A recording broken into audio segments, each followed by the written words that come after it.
Distinguished guests, the President of the United States, accompanied by Corey Dowd.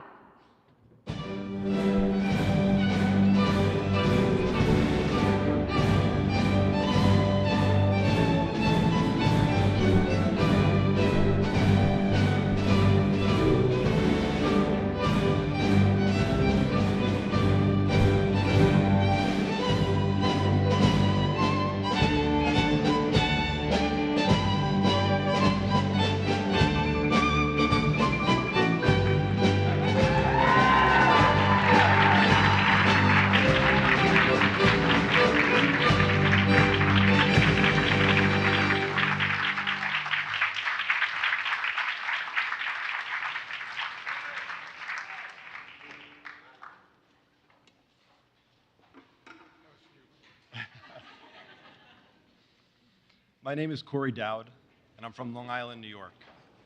In 2018, I finished my service in the Peace Corps in Ghana, becoming a self-employed contractor while I waited to enroll in grad school. For the first time in my life, I was responsible for buying my own health insurance. I was a healthy, active 32-year-old with no reason to believe I would be seriously sick before I got on a student health plan. But I wanted to be responsible and protect myself against the worst-case scenario. So, I purchased a 6-month plan with a high deductible and what I thought was good coverage. But just weeks before leaving for school, I woke up with severe stomach pain and had an emergency surgery to remove my appendix. A few months later, the hospital called to tell me that my insurance company was only paying for a few $1,000s and that I was responsible for the rest, more than $37,000.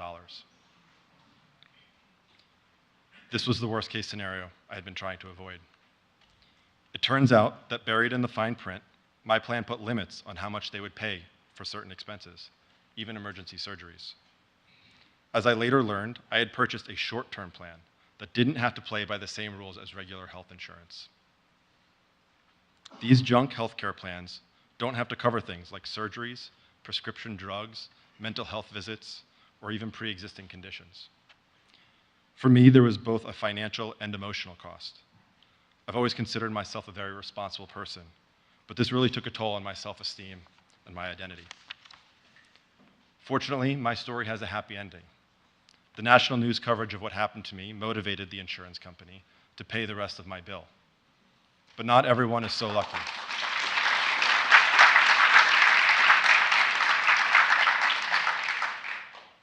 That's why I'm proud that we have a president who has made affordable health care a priority, and that is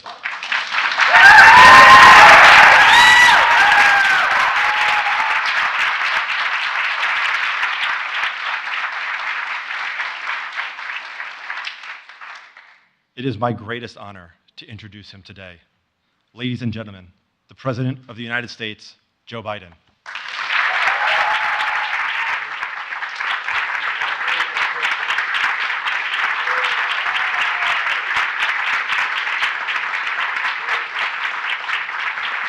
Thank you, thank you, thank you. Please, have a seat. You know, Corey, what you've exposed is something that I think we don't pay enough attention to in government. And it's not necessarily about health care, it's just about being played for a sucker. When I started to deal with junk fees relating to airline costs, ticket seats, baggage, and the like, I think even some of the folks working with me thought it's not that big a deal. But, you know, in America, it sounds corny, but fairness is something we kind of expect. And I don't know anybody who likes being viewed as having been played for a sucker, taken advantage of. People are ready to meet their responsibilities. But I think this is a big deal. It's a big deal, and I have to thank my staff, and I mean that sincerely, for focusing on the healthcare piece. I didn't know some of this. I thought I knew a hell of a lot about healthcare, and you know, I've been a significant. Sorry. I've been a significant consumer, and my family has as well. But look, Corey, your story, it turns out, is a very familiar one to too many Americans. You try to do the right thing, only get ripped off instead. And too many nights, too many Americans lie in bed, staring at the ceiling, worrying what will happen if their spouse gets seriously ill. What will happen if something else happens to them? Do they have enough insurance? Will they have to, how are they going to pay their medical bills? Will they have to sell their home? If you can know point of personal privilege, we used to say in the Senate, I was telling my staff that I was raised with a middle-class family. We weren't poor. We lived in a 3-bedroom house with 4 kids and a grandpop, a split-level home, and the boys, quote unquote. Now the princess, my sister, had her own bedroom, as she should have. But the 3 boys there were 2 sets of bunks in the other room, and there was a closet that ran as you walked up the stairs, walked straight down the hall. You went into, quote, the boys' room, the 3 of us. And on the left, there was a closet in that whole wall. My parents' bed, headboard, was against where that closet was. And every once in a while, rarely, you could hear sort of a restlessness going on, and one morning I get up and I said, what's wrong with Dad? He said, he just got word that his company said they're no longer going to pay for health insurance. Don't know what they're going to do. Well, for all of you out there and there's so many people who still are in that circumstance, and we talk about being deprived of your dignity, not being able to take care of your family if you don't have health insurance is I think, one of the most consequential things that can happen to a person. And so, for all of you out there, I just want you to know, I get it, we get it. We have your back, and we're never going to stop fighting for you, and I promise you that. Since I've been in office, we've been carrying out my economic vision.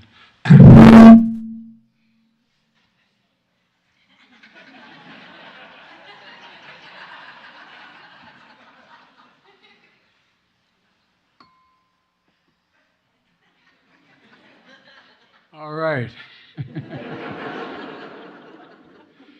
We carried out my economic vision to move from trickle-down economics to what everyone on Wall Street Journal, from the Wall Street Journal, Financial Times, is calling bidenomics. It's about growing the economy from the middle out and the bottom up, and because when that happens, the folks in the bottom have a shot. They get a chance to raise up, and the wealthy still do very well. It's not to hurt anyone at all. But today's job shows that, jobs report, shows that bidenomics is working. We added 200,000 jobs, I think 209,000 jobs last month. And all told, we've created over 13 million. I think it's 13,300,000.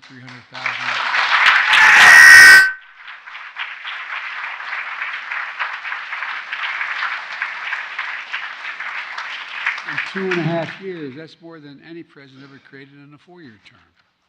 And folks, the unemployment rate is below 4% for 17 straight months. Not since 1960 has that occurred. Inflation continues to fall. It's less than half of what it was a year ago. And the rate of Americans without health insurance is at an all-time low. Premiums are covered.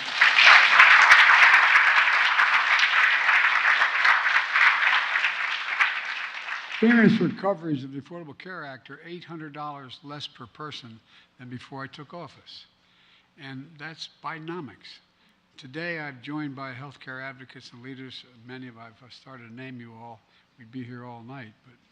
But I want to talk about key parts of my economic plan. We're protecting consumers and reducing healthcare costs without in any way hurting insurance companies, docs, hospitals, or anybody else. My State of the Union address, I outlined our fight to end junk fees and hidden charges for companies who sneak into your bills things that you don't think you're going to pay for. Each year, those junk fees cost hundreds of dollars a month for tens of billions of dollars, weighing on down family budgets and making it harder for people to pay their bills. Junk fees may not matter to the very wealthy, and it's not the wealthy's fault, by the way, but they matter to working folks in homes like the ones I grew up in. Over the past few months, my administration has cracked down on junk fees across different industries: banking, hotels, concerts, tickets, airlines, cable, internet, and the internet. And today I'm pleased to announce that we're making some progress in healthcare. First, my administration is cracking down on junk fees for health insurance plans that are like the ones that are inexpensive but too often stick consumers with hidden fees. As Corey just talked about, junk fee plans are short-term health insurances that are supposed to provide a few months of temporary coverage for people who are moving from one plan to another. But the prior administration before me decided to let insurance companies make more money by selling junk plans that are up to 3 years long. Americans thought they were buying temporary insurance that would provide real coverage in those plans. Instead, many have been saddled with thousands of dollars in medical bills these junk fees don't cover. And I think it's outrageous. There are two main ways junk fees stick you with the high bills. The one way you just heard from Corey. He needed emergency surgery to get an appendix removed, but hidden in the fine print, his plan said it would only cover a fraction of the $37,000 the hospital bill was, even though he was paying his insurance premiums every month. Another predatory way of getting around protection Barack and I fought so hard in the Affordable Care Act to accomplish, protecting millions of people with pre-existing conditions like cancer and heart disease. That was a way to get around that. Just imagine if you had a heart attack and you expect your insurance company to pay for it, or you're diagnosed with a cancer and you expect your insurance company to pay for it. But they dig into your medical records, discover you had asthma as a kid, claim you had a heart attack as a pre-existing condition, and then refuse to pay. Folks, that's not health insurance. That's a scam. That's a scam. It has to end. And folks,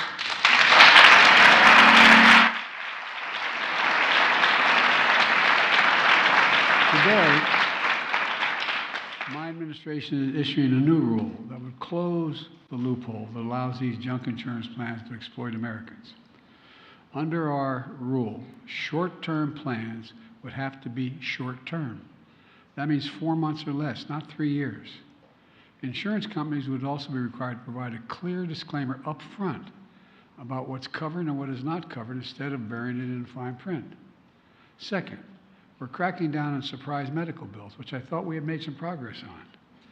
You've already heard stories about people who choose a hospital that's in their insurance network, and they get a surprise bill for thousands of dollars because the hospital assigned them an anesthesiologist who wasn't in their network, without them knowing that. In January 2022, we ended surprise medical billing, so hospitals that are in-network can't send you a surprise bill for an out-of-network doctor that you did not choose or even know he was consulted. And over the past 18 months, we protected 1 million Americans every single month from these surprise bills. But these are bills that cost people hundreds of thousands of dollars. But get this, some healthcare providers are trying to get around the rule by putting in place the rule we put in place to prevent this surprise billings. The travel industry figured out how to charge customers $90 a night resort fees for hotels that aren't resorts. You think I'm kidding? Hospitals are trying to do something similar by using different designations to charge their higher out-of-network rates, or charging hidden facility fees for going to a doctor's office in the building owned by the hospital. And some hospitals are working with credit card companies to promote medical credit cards. Sounds good. Consumers can use these cards to borrow money to pay for the procedures and get charged in the hospital, but they get charged higher interest rates as a result of that. It's wrong. It's wrong. Today, my administration is closing these surprise billing loopholes. Evading the law and playing games to charge patients outrageous prices has to end. It has to end.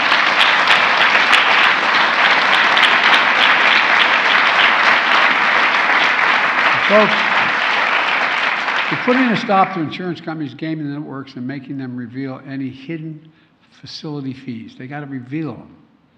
And for the first time in history, the Consumer Financial Protection Bureau and the Department of Health and Human Services and the Department of Treasury are teaming up to investigate whether healthcare providers promoting medical credit cards are violating federal law. Third,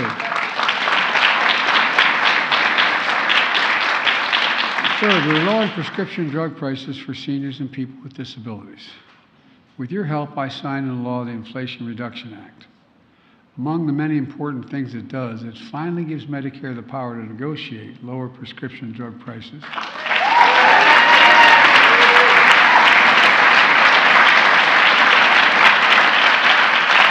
Like the Department of Veterans Affairs does now. We've been trying to get this done for decades. I don't know how many times I made this speech on the floor of the United States Senate. Many. Along with many others, but now. And this time we finally beat Big Pharma. Seniors on Medicare who are paying as much as $400 a month for insulin are now paying $35 a month. And I might add, the guy who invented the insulin, he didn't even patent it. He thought everybody should have access to it. It cost $10 to make. To packages made as high as $13. They're still making 3 times what it cost them. It's not like they're being cheated.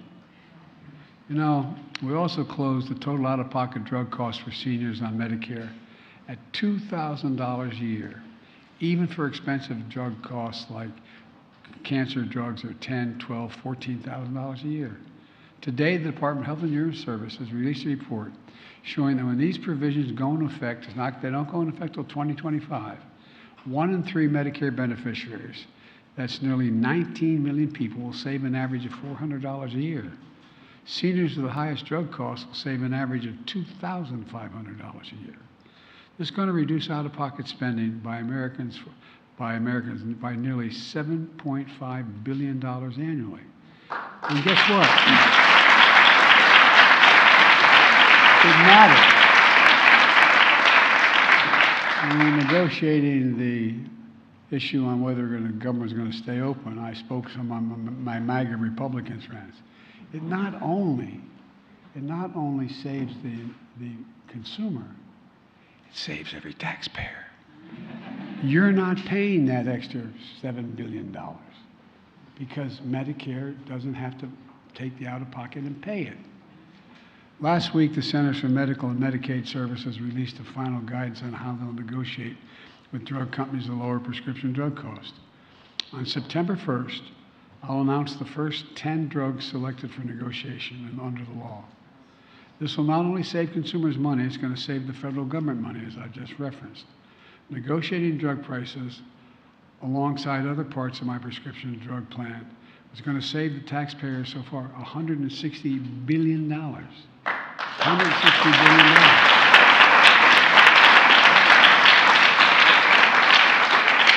It lowers drug costs and prescription drugs, and it lowers the deficit. It lowers the deficit. And I might add, all the talk about I'm a big spending Biden, I lowered the deficit. $1.7 trillion in the first 2 years. No one's ever done that. The last guy increased it by 40. Anyway, I won't go into that. Well, that's bidenomics in action. But guess what? Big Pharma doesn't want this to happen, so they're suing us to block us from negotiating lower prices so they can pad their profits while hardworking Americans foot the bill.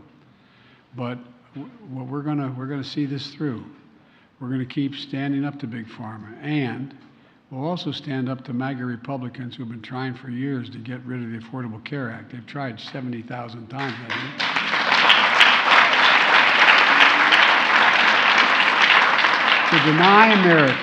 To deny Americans access to the Affordable Health Care Act. On my watch, health care is not a privilege in this country, it should be a right. And folks, let me close with this. When I ran for president, I promised I would not continue the trickle-down economics of the past. Because here's the simple truth.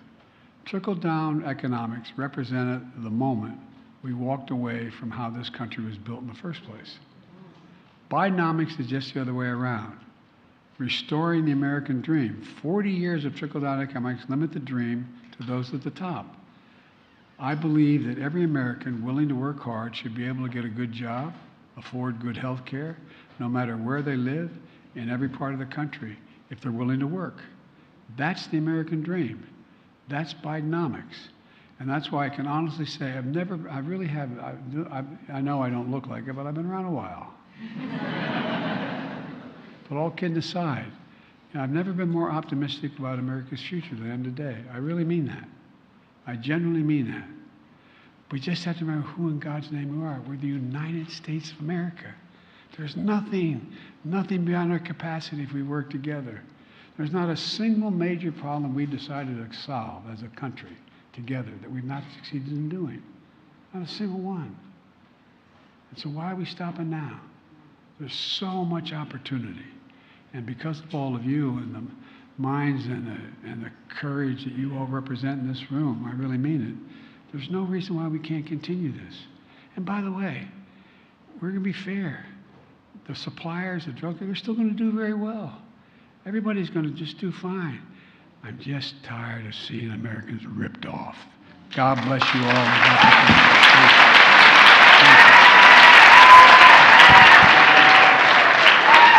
Distinguished guests, please remain in your seats as the President departs the East Room.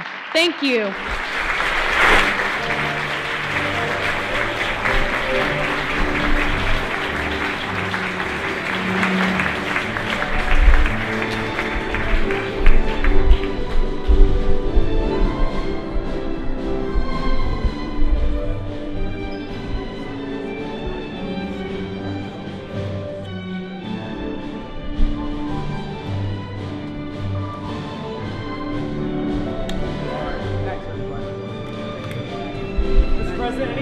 Mr. President, cluster munitions. Why now? We're running out of ammunition.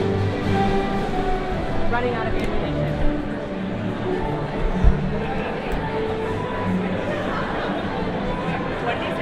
Running out of ammunition or run out of ammunition. One of them.